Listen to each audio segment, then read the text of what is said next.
Hold on the set. Tim's not ready again. Should have left that here for the notes. I ain't gonna say nothing. Well, why didn't you leave it there? I didn't take it away. While you bring that back, can you check the shot? While I bring that over, the thing that you took away, you want me to bring it over? While you bring that back, can you check the shot? What do you want me to bring back? The thing that you took away? The stool. Well, I didn't take it away. Right, the stool. Yeah. No. Hank, the stagehand, did it. There's no Hank. No, Hank. Frank's little brother. He was here earlier.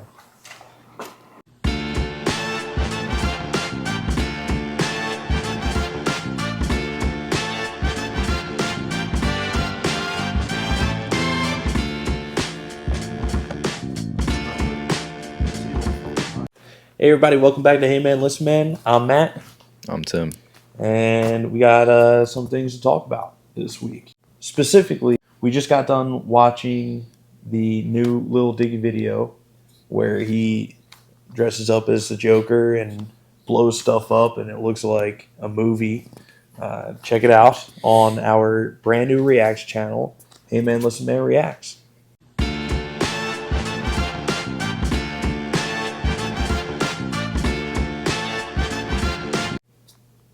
Anything you want to add to that? No. Okay. You get the link for the Reacts channel will be in the description. Check it out. Subscribe. Like the video. Like the video. Yeah, we got another one coming soon. And appreciate you. We're gonna keep this going. Yeah. So, are you saying that the Little Dicky video was one of your all-time favorite music videos? Yeah, I think it's safe to say that this new Lil Dicky video, not the one where it's the different ages of him. I forget what that's called, what that song is called, but he had 2 or 3 new videos that just dropped with his new album, Peanut. And I'm not saying that with a list. I don't know, man. He did have a speech impediment at one point. Dude, that's not cool. Are we really going to talk about that? I think it's coming back. I did. Okay, I had a speech impediment. I didn't... You should stutter while you're talking about how you don't have a speech impediment. I didn't have a speech impediment. I beat a speech impediment. I'm the only person in the world to have beaten having a lisp. You're cured now, right? Yeah, and I'll tell you what, I still have to think about it every time I do it. Did you go to conversion therapy for speech impediments? So the ironic part is I did go to a speech class where it was all the kids had speech impediments and they would pull us out like once a week for like a 1-hour class. And yeah, you were like LRC. And I had you like went to like another room and no. It was not like that. It was a specific for his speech impediments. Moving on. There's nothing wrong with being LRC, but we did go to a trailer. It was a trailer outside the school. But moving on, the ironic part is that my teacher had like all of them. She had like all the speech impediments. But I think it was because she had some other like disabilities. Nah, she's probably like what you think you are, like a Jedi that overcame it. No. But she really had not overcome it in reality. Listen, I'm not going to do an impression, okay? But if I did, you would probably know instantly what her disability was. So should I do it for that sake? I don't know. I mean, I'm not a doctor. Yeah, but you would know. Should I do it? I guess you want to do it. So. Listen, lovely lady. She had a part in curing my speech impediment, but this is how she was, okay? She had Parkinson's. Yeah, so there you go. She had Parkinson's or MS, I guess. Oh, that's... Yeah, but it made it real hard, you know. I'm trying to learn something here. It's like, no, say it like this. And you're like, I have a distinct memory of her saying, you put the tongue behind the teeth like your teeth is the prison. And you put your tongue in the prison. And you don't let your tongue out of the prison. She was telling you to put your tongue against your teeth? What? Yeah, dude, because I had a problem of the tongue just getting out. It's crazy. There was an adult woman telling you to control your tongue and what to do with it. She'd been Not like, the first time. she'd been like, my tongue, my fucking choice. I overcame my speech impediment. As you can tell now, I blend in with the norms. I blend in with the normies. Sometimes. It's like a funny thing where sometimes it'll have a little whistle to it. But I have to really think about it. I mean, I had to think about it for a long time. One time I just literally woke up and I was like, all right, something is wrong with me where I'm not normal like everybody else. So what was yours? Yours was a lisp? Yeah. Why do they call it a lisp? Why does it have to be such a hard word to say Why? for Yeah. somebody that has a lisp? Yeah. That is evil. Yeah. I know. You're preaching to the choir. I got to tell you this one story. Story time. Let's hear it. All right. Shout out to all the dudes out there, fighting the battle with their speech impediments. Keep working at it every day, man. We have a survivor here. I'm a member. So another member of the Lisp Society was a priest at the school and the church that I went to growing up. And when we would go to church, my family and I, the priest would stand in the front and he would hand out the books with the songs in them and the words, the missals. And on this day, my whole family's together. My old brother, my father, my mother. My mom's kind of a boisterous type. We've met her. And this priest, who also has a lisp, is handing out those books to everybody. And he hands my family out books. And he says, do you want a thing? Do you want a thing? Do you want a thing? My mom says, Father Rich, you should be ashamed of yourself. You know what they're called. Don't call them a thing. They're called missalettes. Everybody in the entire church freezes and looks towards us. And I lean into my mom and I said, he said, sing. He said, do you want to sing? She just put her head down and walked to this chair. We, as a family, walked to the chair. And we all sat down. And all four of us could not stop laughing. We had to leave about 15 minutes into service. All four of us had tears running down our face. That's a Larry David moment, actually. That's hilarious. It's one of the funniest I feel things like I've ever that had. guy had to be doing that on purpose. Oh, it was terrible. He planned that. Yeah. Maybe. He could say, do you want a mythalette? It's true. Nobody would misunderstand that. You might be right because there was kind of a heated race at that church and school at the time where there was a new priest. That priest, Father Rich, shout out, he had been the main guy for quite a while. And then they sent a new priest in. His name was Father Damien. Father Damien was from Ireland, and he had a thick Irish accent. And he quickly became the crowd favorite.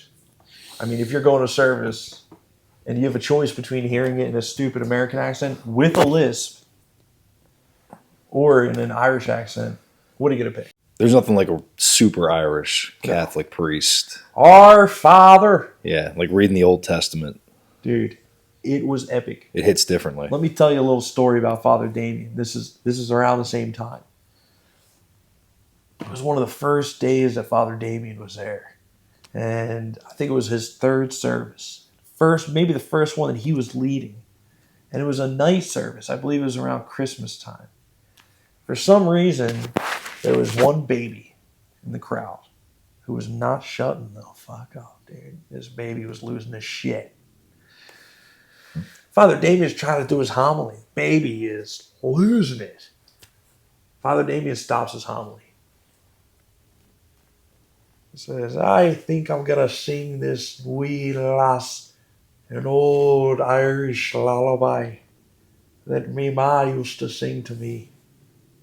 Goes a little something like this. And he just hypnotized this baby He hypnotized this baby into a coma. into a coma. People don't know that about Irish people. Little known fact that we can sing people to sleep and into trances and to doing things. Maybe Gypsyism. yeah. The entire congregation was shocked. It was like we witnessed a miracle. It was remarkable. I remember the song he sang. Ora, nora, nora. Ora, nora, nora. Ora, nora, nora, nora. Hush now, me don't cry. Yeah, Irish people fall asleep to Shire music. Yeah, exactly. It's peaceful. I almost just fell asleep doing that, to be honest. We do. Us mix, we have like Winter Soldier coding inside of us. When we hear some tune like that, we just shut off.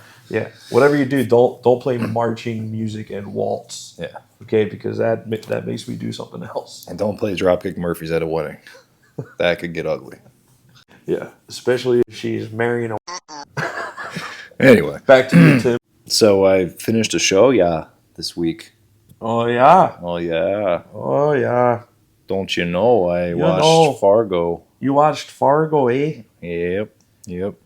Fargo was good this season, I would say. Oh, it was very pleasant. I enjoyed it thoroughly. I enjoyed it too. I could watch it all again right now. Oh, maybe want to go back and watch them all. I agree. I thought the bad guy was real good. The Sin Eater guy, he scared the bejesus out of me. Oh, Mr. $2 haircut himself, yeah. I think his name was Melch. Yeah, more and Melch.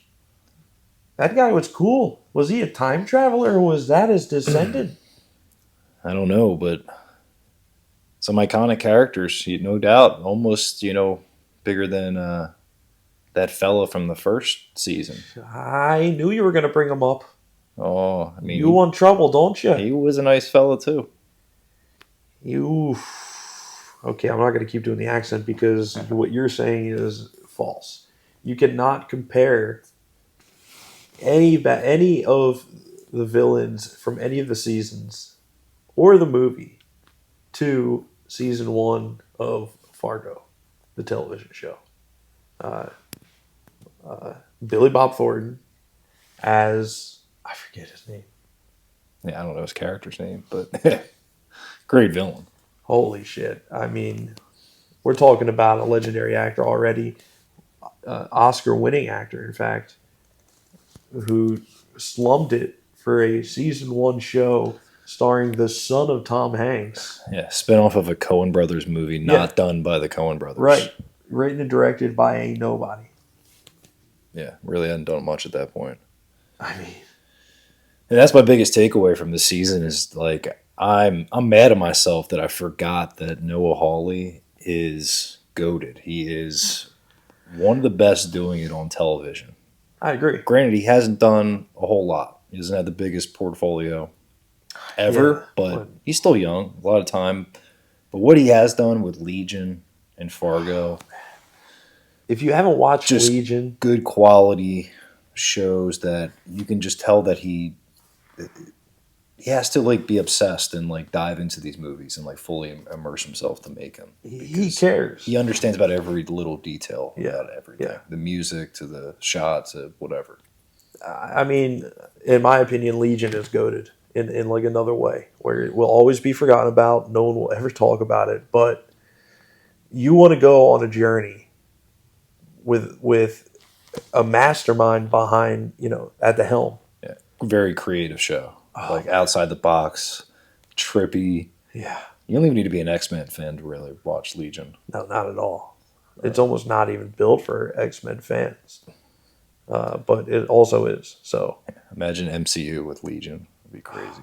he was OP. I think that was the problem. Yeah. Oh, 100%. Yeah. 100%.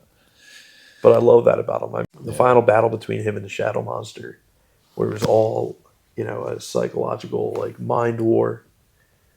Oh, it was so sick. I'm looking at some of the notes I took for Fargo. First thing, great characters in Fargo season 5. Like, and that's what I meant by like, the villain that you brought up reminded me of previous Hall of Fame level Fargo characters. There was a lot of them in this season, from Keely Jones from Ted Lasso, your girl in your show.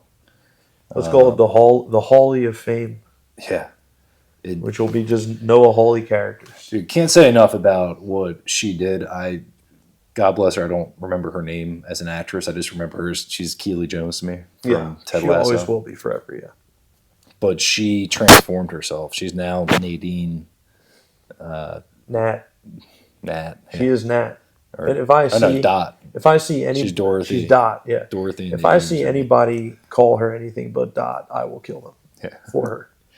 After watching the show, she did a great Minnesota accent. Yeah. Yeah, for the most part. Yeah. For the most part, yeah. She Like, slipped up sometimes. She nailed the whole aesthetic and, the pleasantries and everything. I believed it. I completely bought it. Oh, 100%. Whereas, she's a very thick English accent. I thought she was Scottish, actually. Oh, yeah. At one point, she's not. I think she's from, London area, outside London. UK. Birmingham or something. I don't know. But great characters. John Hamm, another legendary level actor, where, obviously Mad Men, which I never finished, but I enjoyed. It was a decent show from what I saw. Yeah, I liked him on Parks and Rec. Parks and he's Rec. been everywhere. Black Mirror. He absolutely murdered in Black Mirror. That episode. Yeah. I think he came back. Is that Black Bear? I think he's in Black Bear. No, Snowflake or something. He's in the Snow Globe. But they do a callback to it. But he was also in the episode where she was Minnie and lived many years at a time. Yeah. But then he was also in the episode where the guy was in jail and with the clock on the kitchen wall. Yes. And it was linked. Yeah, because it was all like how the police will use this technology. Yeah. Messed up episodes. Some of the most haunting episodes of Black Mirror John Hamm was in. The deadbeat husband is also another actor. He's in a couple other movies, some coming out soon. The golf player. He is from, I believe, the American Horror Story family. Yes, you're right. You nailed it. And I think he's also in the upcoming movie with the UFC fighter Conor McGregor in it. Roadhouse. Roadhouse, yes. Correct. Yes. Starring Jake Gyllenhaal. Yeah. Looking ripped again to play a fighter. Yeah. Which I think they shot after or before a real UFC fight. They put them in a real show at Vegas. Yeah, I saw that. My recommendation for filmmakers in the future would be to hire athletes with less head trauma. Because Mike Tyson's not a good actor. There's never been a good fighter who's been a good actor. Cena's doing comedy. It's not good acting. Okay. Stay away from head trauma when hiring actors. Why? Why do you got to discriminate against people? Have you seen the trailer? Conor McGregor's laughing through the whole thing. Oh, he's an absolute madman. I don't even know if anybody told him that he's acting in a movie. I think they just gave him a pound of cocaine and sent him into a bar and started filming. And that's what made happened. Everything fake. Yeah. You might be right, man. But here's the vibe I got, and we'll see if it comes true. The vibe I got was he showed up to set, okay, couldn't act for shit, laughed, couldn't stop laughing and smiling through every fucking take. By the time we get to take 100, they're like, okay, we got to rewrite this. They rewrite it so that the character is always smiling and laughing, and they lean on that pretty much. You talking about Roadhouse? Yeah. Okay. Conor McGregor in Roadhouse, Yeah. We'll see. We'll see. It's not a movie I'm going to be seeing at the movie theaters, that's for sure. No. But I mean, maybe. Could be enjoyable someday. We'll see. We'll see. Yeah. I want to get back to Fargo, though. You brought up a great character, which is the Hitman character. And all-time Fargo character, man. Mysterious, spoken riddles. And he had such a good arc, such an interesting arc, where he started out as a villain, right? You hated him. And you almost started rooting for him at the end. You thought that he was kind of, doing the right thing. I live here now. A man lives here now. Well, it's a bad impression. I live here now. A man feeds a tiger, so a tiger can be freed. A man who fights a tiger in a cage is not a man at all. He had a great arc where he started out as, you know, the hitman villain, and then you kind of were rooting for him, oddly. At least I was at some points. Like, interesting, like, scenario when he was up against John Hamm's son at one point where they were both bad guys. And then you found yourself, like, still wanting to pick a side between these two bad guys that were doing horrible things to each other. Pop quiz, what was John Hamm's son's character name? Gator. Gator, thank you. Gator, yeah, and that actor we've seen before. He's Stranger Things. Does have long He hair. killed it, dude. I hated him. But then I didn't hate him enough. But then at the end you I started pitied liking him. Yeah. He was another character. Like, he that's what Noah does, man. And The Mother-in-Law, which was my favorite, where she played a great, like, rich, snobby person that you just hate at the beginning. Yeah. Like, one of the best ever. Like, Skylar White from Breaking Bad level of hate is what I felt. The Breakfast Queen. Yeah. But by the end, you know, when she started to warm up to the main character, Keely Jones, you liked her. Yeah, who was it that said to her, you know, get on your daughter's side? Oh, the cop, right? Yeah, the cop. Yeah, The yeah. cop showed her like her like past arrest history of like domestic abuse. Yeah, And yeah. She started feeling bad for her. And saw it for what it was. You know, just great writing. John Hamm's character was a great character, man. Like a libertarian sheriff guy that like the laws don't apply to. He only believes in the Constitution. We don't have to listen to the FBI because we don't believe in the federal government. Yeah. Like, My parents are watching it too, and my parents said, "Man, that scenario is pretty scary." And do you think that could ever happen? I was like, "It's happening. It is already happening. Police have tanks. Okay, sheriffs have tanks. In the Midwest, they got nothing to do." I loved even like the side characters like the cop and what she went through. Yeah,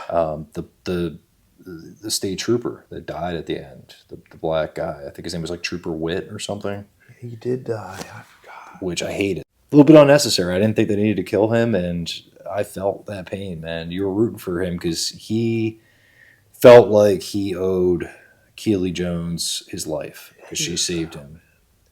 He was a good guy. Yeah. And he was a true good guy that was, So was Keely trying too, to help though. her. You know. Yeah. But remarkable show. I mean, there's always the flat characters. I think you need them to contrast against these other insane, otherworldly characters, you know.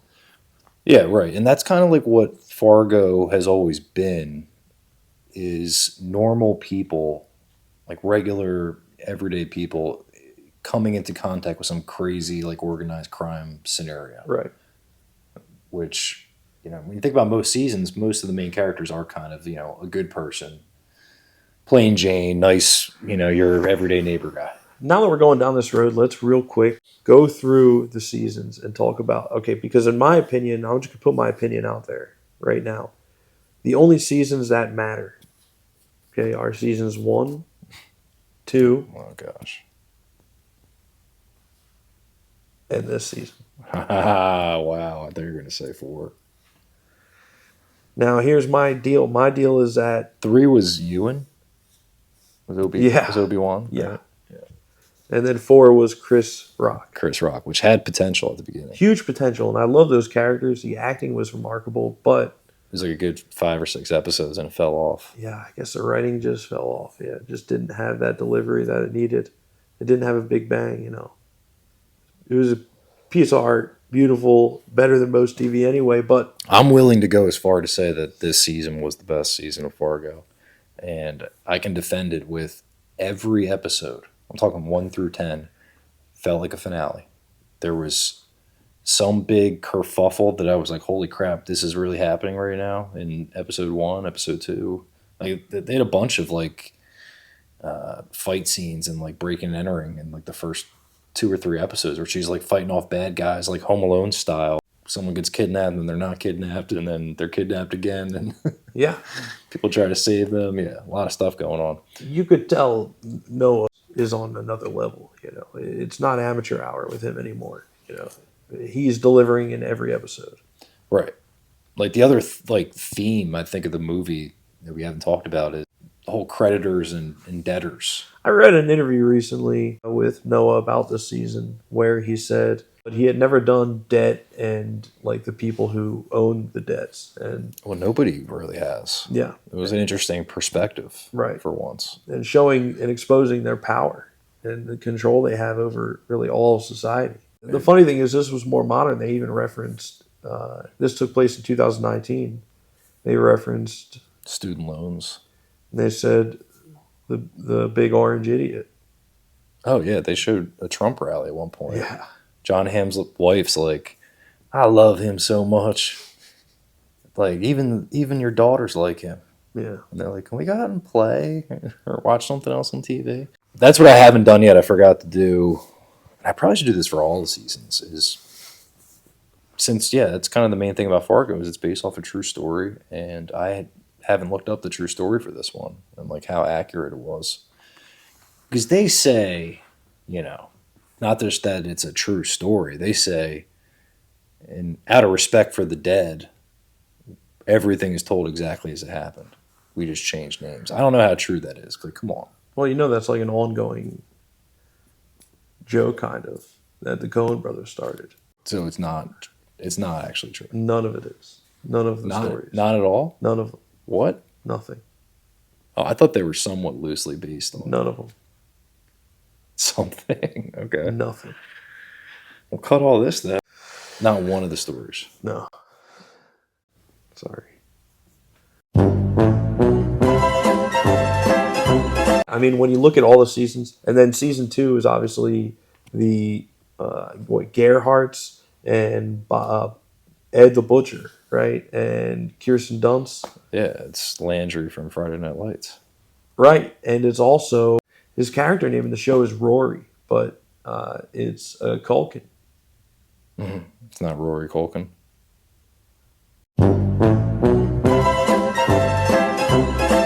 Could it be Kieran? He's talking about Culkin's way too much. I know, it's weird. It's Kieran Culkin as Rye Gerhardt. Holy shit, so Kieran's back. Kieran. Final Jeopardy. In my opinion, that season is really up there. It's kind of a classic. If you took one scene out of that season, 1, 2, and this season are all top notch. Because if you blink for a long time while it happens, It doesn't happen. then it didn't happen. But it did happen for some reason. And it's such an odd blemish. Like, it reminds me of when a guy in football is running for a touchdown wide open.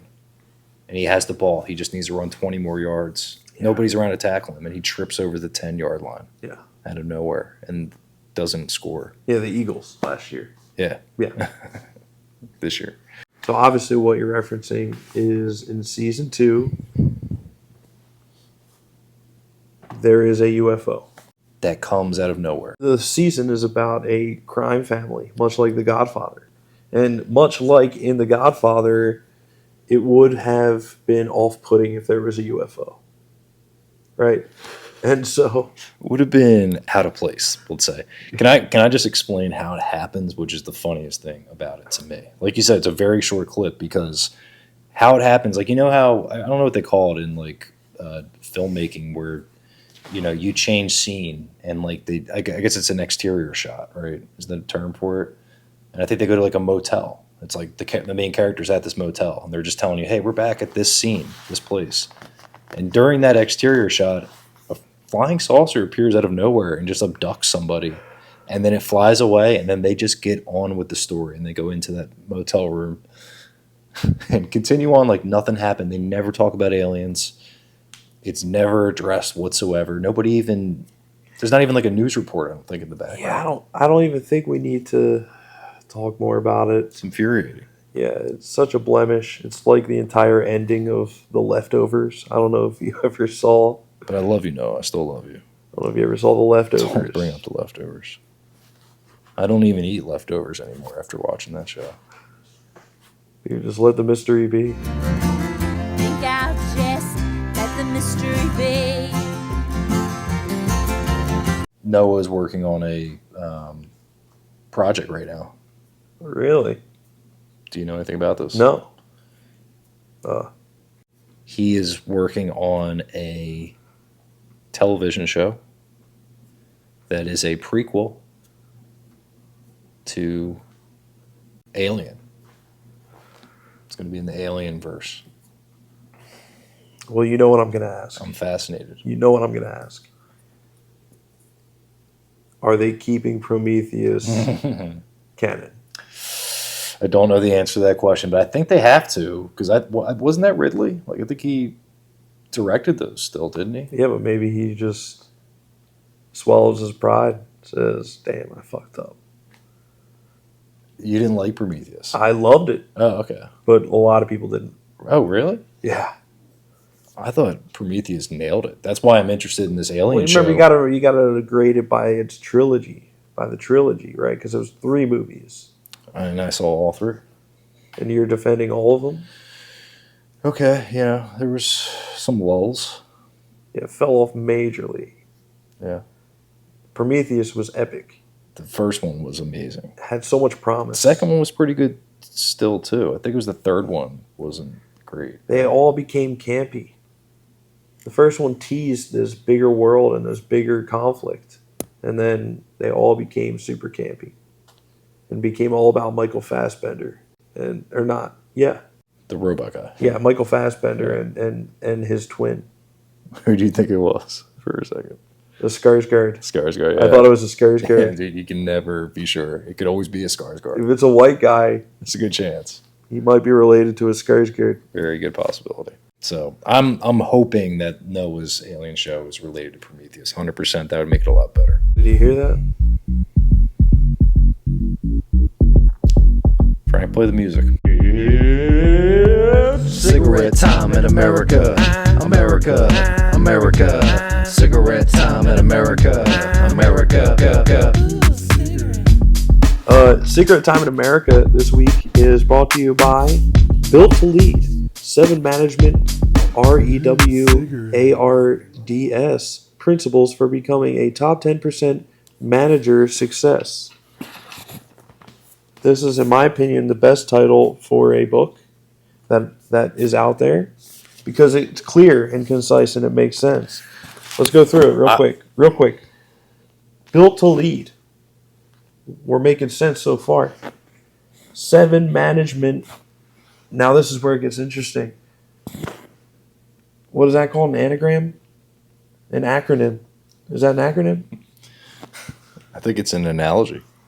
It's an analogy. So they have an analogy here. REWARDS. We have no idea what that means. It doesn't say anywhere. Okay? Let's move on. Principles for becoming a top 10% manager.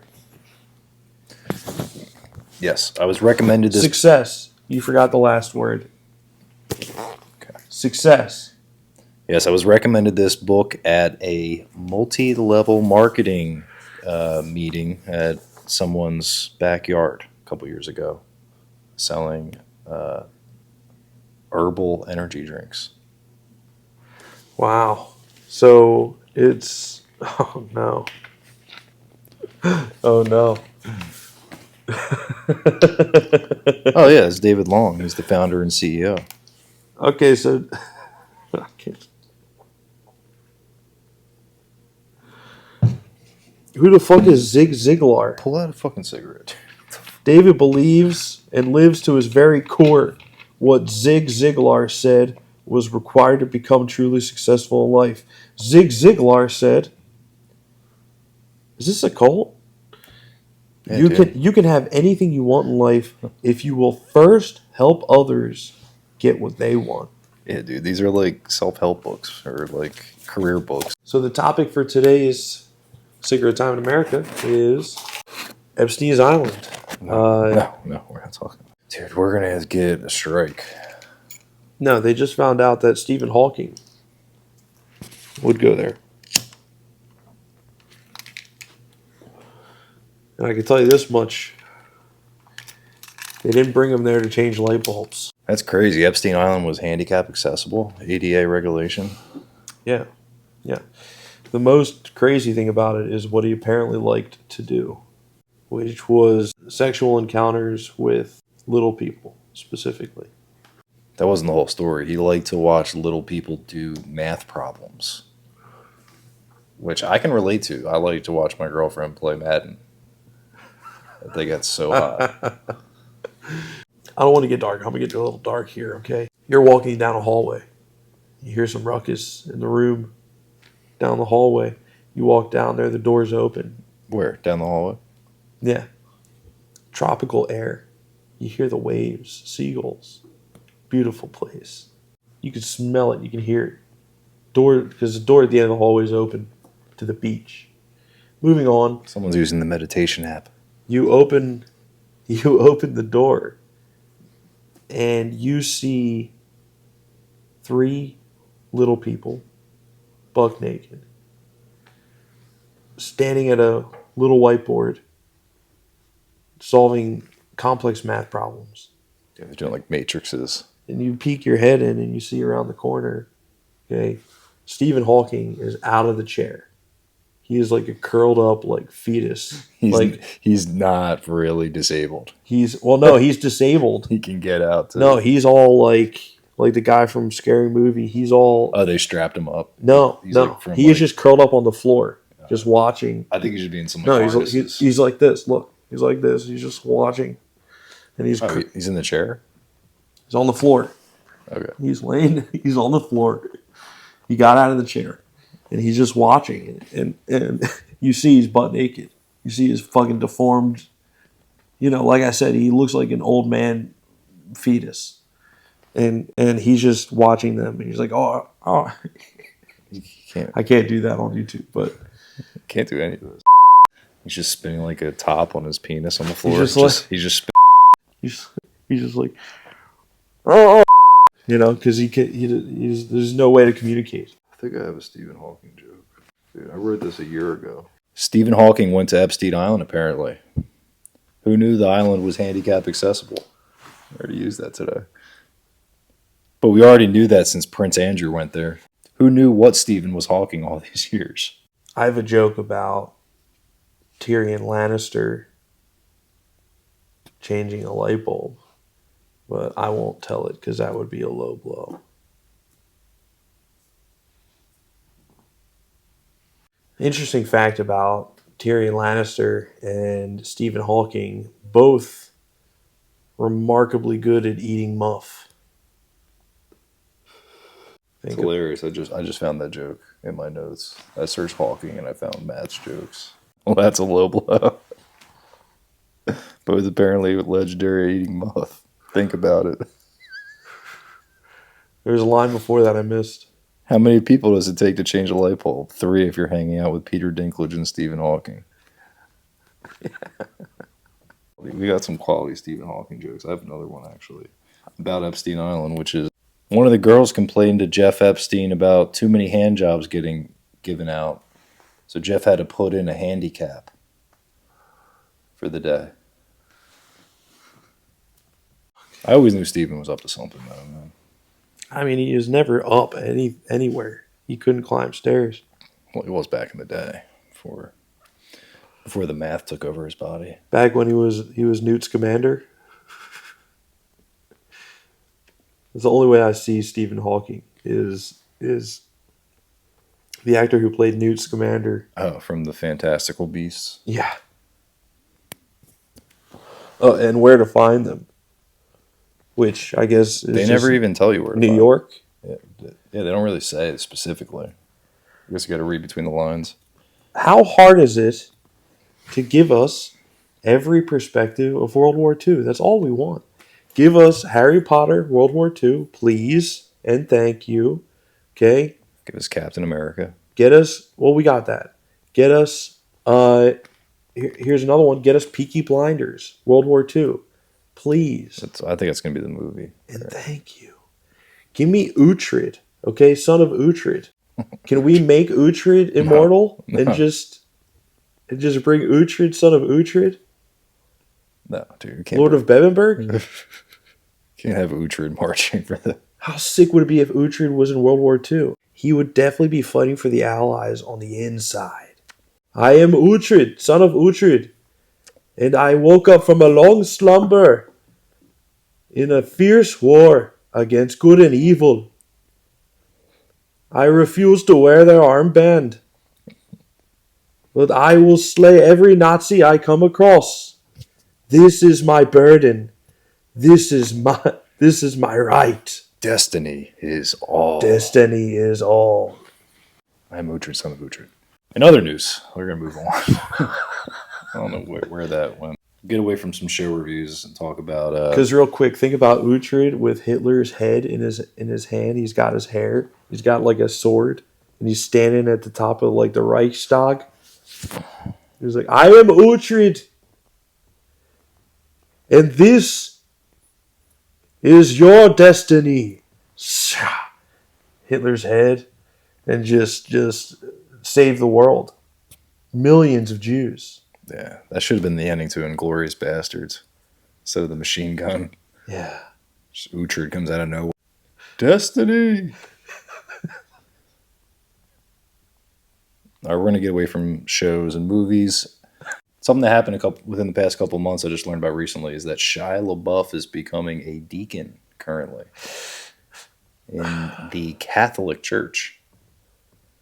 Yeah, which I think, from my memory... Because that's only where deacons are, right? Catholic? So Bishops, from my memory, deacons. Deacons are referred to as father. Yeah. They are. So they have to take the priest vow, right? Incorrect. It's a different vow. They're allowed to marry Oh, they are? and have kids. Oh, so it's not But, that. Okay. right, they are a step below priest. Okay, so they're below a priest. Yeah. To me, deacon sounds more important than a priest. No. So you're like a lay priest, basically? Right. He would be, well, don't say that around altar boys. They'll scatter. He's a lay priest. You don't want to work with him. Forgive me, Father, for I have sinned. Yeah, I thought deacons were in like Baptist church. Like, like Deacon Charles is in town. Shia, I think, I'm pretty sure he is a known Catholic. Like, obviously, Mark Wahlberg. Right. Yeah, when I think Catholic, I think Mark Wahlberg. Yeah. He opened for the Pope. And his brother. I don't think he has a brother. You talking about Blue Bloods? Is he on Blue Bloods? Talking about Donnie Drama. Donnie Drama. I've never seen Blue Bloods. I have no idea, but... That's shocking. It seems like your type of show. Could you imagine going to church and you show up for your Sunday service and they're giving out missalettes and asking you if you want to thing?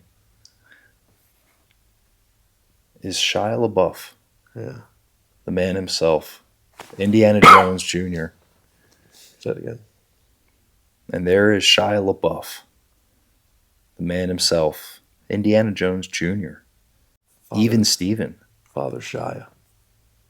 Father Shia. I would snap a pic without him knowing, and I would sit down and see what this is all about. Can you imagine the Father Shia homily? Oh, he probably goes in.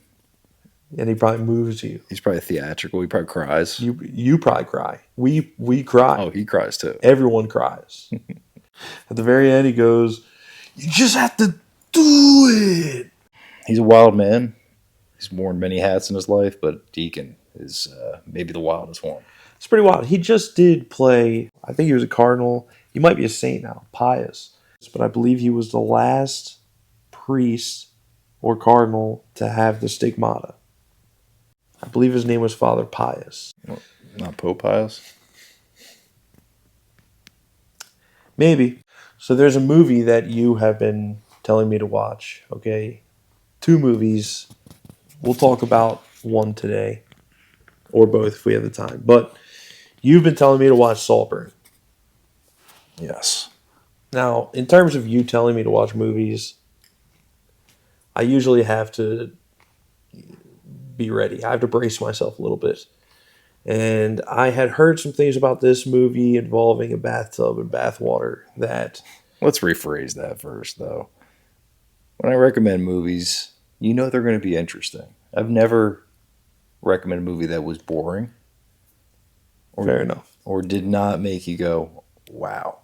Or made me go, I need to schedule another appointment with my therapist. I knew I had to be ready for something. And so with Saltburn, I sat down, started watching it. Immediately, they get the hook in you. Just with the shots, the performance of Barry Cogan. Oh, I can't even look at him anymore. As like an actor, he was on like the red carpet recently, and I was just like, I got the chills when he caught eyes with the camera. Yeah. Oh, I will say the directing kind of let the writing down in a way where I think they let on that his character might not be the victim a little too early, I think. And I think that was because of the director, where I wasn't that blown away when they did the big reveal. And that's because, there's a couple instances. There's the instance where he's out in the garden and he goes down on the girl. And any instance where he shows his true colors, where the bathtub scene. Yeah. I mean, I thought, what was the big reveal exactly? That he was behind everything, right? Right. And that So, yeah. So, I don't think, I think more so the big reveal was that, like he was behind every little possible bad thing that happened in the movie, including I think like the friend that was staying with the family disappearing and things like that. So yeah, they definitely gave away, I think, somewhat early that he wasn't a good guy, Right. at a minimum. Right. But it still was shocking to me that he was like that calculated and kind of like an evil genius in a way. What he did, Yeah, but he plotted to take the castle from a family that's lived there for like 500 years, probably. Yeah. Take the fortune from a knight. Yeah, like generational wealth from a completely different millennium. Insane. Got it all signed over. I mean, the reason why I kept insisting that you watch the movie was I was afraid that you were going to see spoilers because it became a movie that blew up in terms of trending and people talking about it, buzz on social media because of how shocking it was. And how I think you're supposed to watch that movie is you're supposed to go into that movie thinking it's Call Me by Your Name, or whatever that movie is with Timothy Chalamet. Right. Like you're supposed to think it's not a rom-com, like a rom-dram. Right. Like a very artsy love story about two gay guys Yeah. going to school back in England. Right. With one guy's rich, one guy's poor, and there's going to be some struggle there, but Yeah. then they turn it on you that this is like an evil rip-off version of the Talented Mr. Ripley with Matt Damon. Yes. That's a great example. That's what it reminded me of. I mean, the vibes of this movie reminded me of Girl on the Train, and also The Gift. Big GIF vibes, definitely. Yeah. I'd say, Mr. Ripley and The Gift. It's like their love child together. Right. But, dude, I mean, one of the most shocking movies where there was like moments where I was like saying out loud, like, what the fuck am I watching? Things that were just, like so grotesque I couldn't even like think of. I couldn't even imagine it. You talking about the bathtub scene? Bathtub scene, man. That was scarring. We hear about people buying, e-girls bathwater and shit. But we don't hear about anybody buying. I don't think you could say it honestly. Use bathwater. We don't hear about anybody buying homemade egg drops. I mean, that's the best way to describe it, right? I could never eat that soup ever again, for sure. Oh god. Oh god, yeah. There was something else though that happened that was like disgusting. Oh yeah, the girl was on her period, who he went down on. Oh yeah. I mean, not as bad as the bath scene, but yeah, that was rough. Yeah. Great movie. Had me on the edge of my seat. Like I would recommend it to anybody. A lot of big, young, up and coming actors like that. Jacob Elordi, is that his name? I don't know. The guy from Euphoria. I don't know. He's the main rich guy in that movie. Oh yeah. He hosted Saturday Night Live recently. Yeah. He's on the up and up, and then the main character is also starting to be in a lot of stuff. I think he was from Dunkirk. Is that what it was? He was in Dunkirk. He was also in Green Knight. Yeah. Great actor. He was in The Batman as the Joker. So, I mean, that's great. That's perfect. We start the episode with a Joker, and we end the episode with a Joker. Now let's do jokes. Which one? Clean or dirty? I don't care. It's your artistic decision. I'm going to flip this pick. Don't flip your pick. The dirty side with a thing on it is dirty. If that's up, I go dirty. Oh, boy. It really flipped once. And now here's Matt with the joke. A large white woman in Philadelphia was attacked by a pit bull this week after it bit her in the ass. More proof that pit bulls are reincarnated black dudes.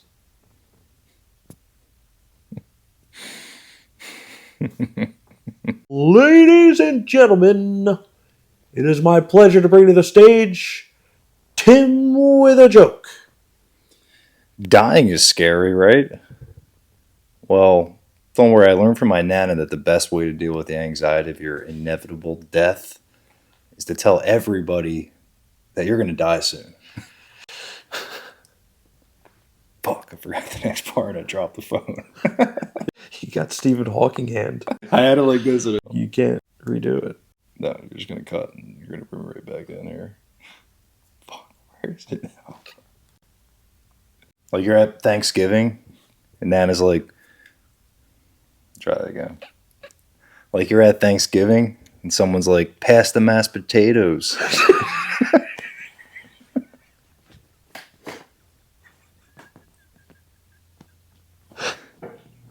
Like you're at Thanksgiving.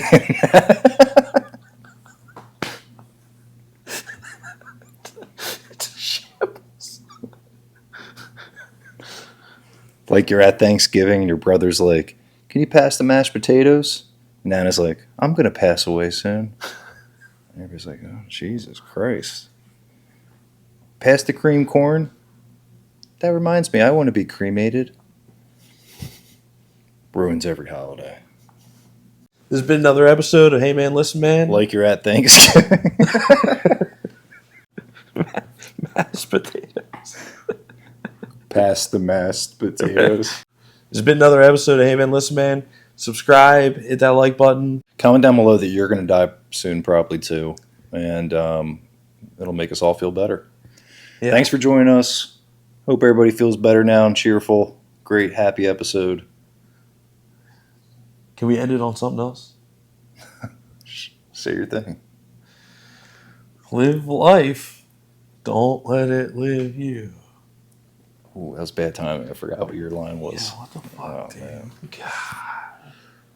Well, We should end this differently. What do you think? no, that's a fun one. Okay.